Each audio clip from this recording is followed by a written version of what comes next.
By the time I got back from that matriculation yesterday, my body just gave up. I don't even remember the last time I broke down that way I did.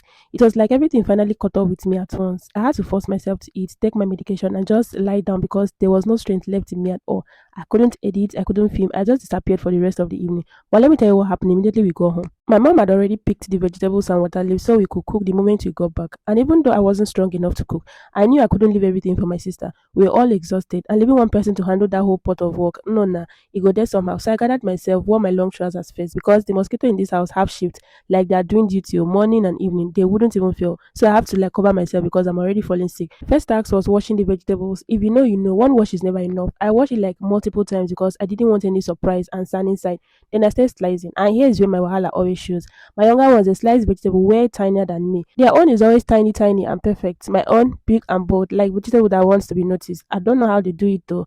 Then I moved on to the water leaf. I washed it thoroughly, and this time I took my time slicing it. I told myself I must not embarrass myself today. I know one here story. At least let my slicing resemble their own small now. So I took my time this time to slice it carefully. And glory be to God, it was a little bit like their own, but their own is still way tinier than mine. After that, I selected the crayfish, pounded it together with some fresh pepper, and made sure everything was ready for my sister to take over from here. Even though I was sick, it felt good to still contribute my little part so the load wouldn't fall on one person alone. By the time I was done prepping, my body was already begging me to rest again, but at least we got everything ready, and that's what matters.